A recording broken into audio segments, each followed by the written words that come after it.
पहले मैं अपना परिचय दे दूँ। मेरा नाम कुलदीप गौतम, राजकीय हाई स्कूल दुर्वा, और मैं यहाँ पे विधि सहायक अध्यापक हूँ। मैं चाहूँगा कि जो अपना टॉपिक दिया गया है उससे पहले हमारी टीम के जितने सदस्य हैं जो थे सभी अपना अपना परिचय दें। इसके बाद टॉपिक की व्याख्या और कैसे सिखाना है उसको देखेंगे। सबसे पहले हमारी टीम के सभी सदस्य अपना परिचय दें।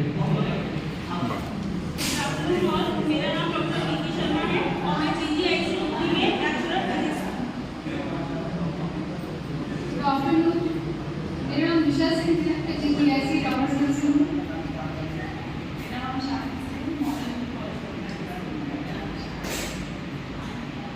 इंद्र कुमार वर्मा, जीआईसी रुपी, बायोलॉजी प्रोग्राम।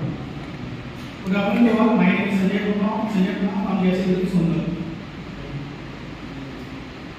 कभी भी जब हम क्लास शुरू करते हैं तो सबसे पहले हम परिचय देते हैं विद्यार्थियों से या अपना परिचय देते हैं। इसमें हमें आसान हो जाता है कि हम कैसे एक दूसरे को समझ पा रहे हैं, तो हमारा एक दूसरे से संपर्क स्थापित होता है। इसी तरह उसी का एक प्रयास था छोटा सा। हमको जो टॉपिक दिया गया है प्रकाश का अपवर्तन। प्रकाश में बहुत सारी घटनाएं होती हैं, इसमें एक महत्वपूर्ण घटना जो हमको दी गई है प्रकाश का अपवर्तन। इसको हम सभी लोग पढ़ते हैं तो प्रकाश का अपवर्तन होता क्या है, कैसे होता है। तो बचपन से जो परिभाषाएं पढ़ते आ रहे हैं कि प्रकाश की जो किरण एक माध्यम से दूसरे माध्यम में जाती है तो अपने मार्ग से विचलित होती है, इसी को प्रकाश का अपवर्तन कहते हैं। लेकिन बच्चे नहीं समझ पाते हैं कि ये विचलन क्या है, कैसे क्या हो रहा है, तो हम उनको आसान भाषा में समझाने का प्रयास करते हैं ताकि उनको आसानी से समझ पाए। बहुत सारी घटनाएं हैं जो बच्चे स्वयं करते रहते हैं लेकिन जानते नहीं है कि कौन सी घटनाएं हैं उनके सामने जो हो रही है। बहुत सारी घटनाएं स्वयं क्रियाकलाप करते हैं लेकिन वो उन घटनाओं से अनजान रहते हैं। जब वो कक्षा कक्ष में पढ़ते हैं, जब अध्यापक उनको बताते हैं तो उससे परिचित हो जाते हैं। उसी क्रम में हमने एक घटना ली है प्रकाश के अपवर्तन में। हमने एक गिलास में पानी को लिया हुआ है और साधारण सी बात है, जब हम गिलास खाली गिलास होता है तो वहां पे एक पेंसिल अगर हम रखेंगे, कोई भी ट्रांसपेरेंट चीज है, ग्लास जो है वो ट्रांसपेरेंट है, पारदर्शी है, आसानी से उसको हम देख सकते हैं, तो पेंसिल का जो आकार है वो बिल्कुल सीधा दिखाई पड़ता है। जब हम उसमें पानी डाल देते हैं तो वही ग्लास कुछ वही पेंसिल जो है वो कुछ हमको मुड़ी हुई प्रतीत होती है। ऐसा बच्चे देखते भी हैं क्रियाकलाप जब करते हैं लेकिन वो समझ नहीं पाते हैं। तो यहाँ पे हमने क्या लिया है, दो माध्यम लिए हैं। एक माध्यम हमने एयर का लिया हुआ है, वायु का माध्यम, और दूसरा माध्यम हमने जल का लिया है, पानी का। तो हमारे यहाँ पे प्रकाश की जो किरण है वो एयर टू वाटर जाएगी, एयर टू वाटर यानी कि हवा से पानी में।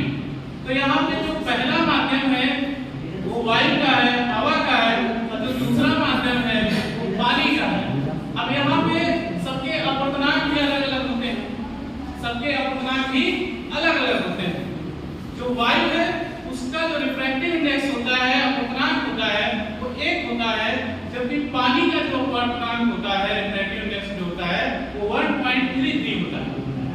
नियमतः अपवर्तनांक में पढ़ते भी हैं कि जो प्रकाश की किरण जो है जिसका अपवर्तनांक उच्च होता है, अधिक होता है, उस माध्यम को हम डेंसर मीडियम बोलते हैं यानी कि सघन माध्यम बोलते हैं, और जिसका अपवर्तनांक कम होता है उसको हम लोग विरल माध्यम बोलते हैं।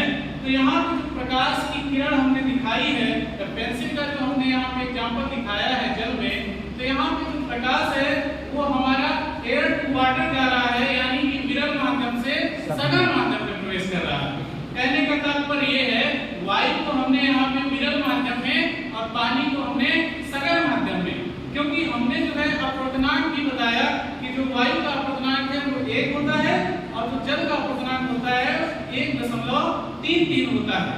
तो यहाँ आसानी से हम समझा सकते हैं, क्योंकि जब प्रकाश का माध्यम चेंज होता है तो प्रकाश की किरण की जो गति है वो बदल जाती है। प्रकाश की किरण की जो गति है वो अपने आप बदल जाती है। तो होता क्या है कि जब प्रकाश की किरण सघन से अगर विरल में जाती है तो उसकी गति जो है बढ़ जाती है, लेकिन इसके विपरीत जब प्रकाश की किरण विरल से सघन में जाती है तो उसकी जो गति है वो कम हो जाती है। तो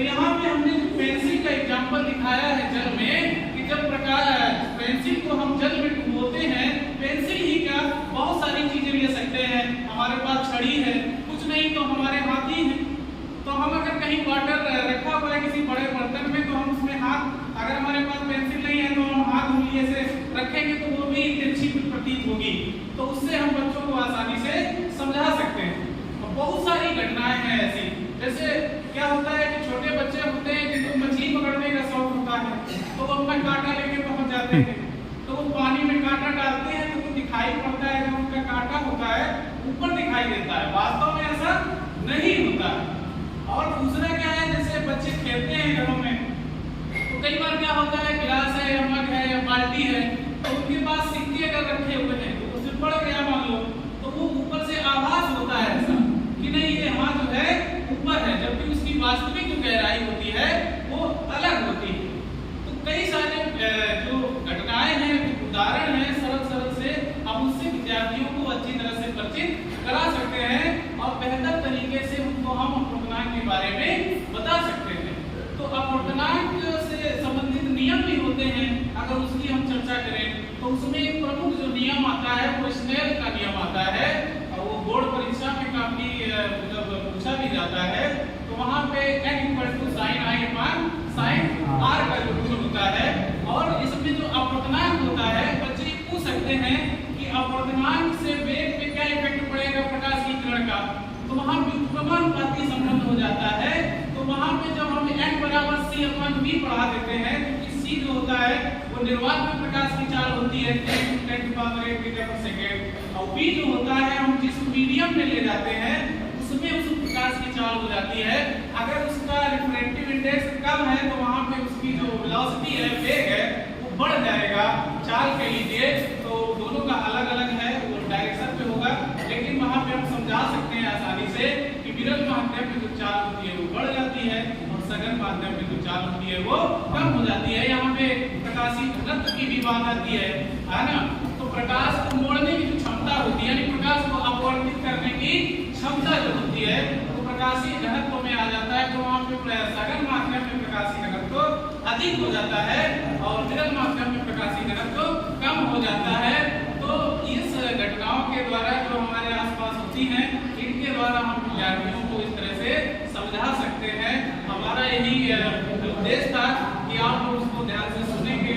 तो हम लोग करते हैं कक्षाओं में, लेकिन कई बार होता है कई घटनाएं विभिन्न एग्जाम्पल में एक देके ऐसे हो जाता है, लेकिन ये बहुत अच्छा सरल उदाहरण है। इस तरीके से हम अपनी कक्षा का वातावरण अच्छा बना सकते हैं और विद्यार्थी के अंदर हम इस तरह की जो चीजें हैं वो उसमें डाल सकते हैं ताकि वो बेहतर उसका परिणाम प्राप्त हो सके। बहुत बहुत धन्यवाद।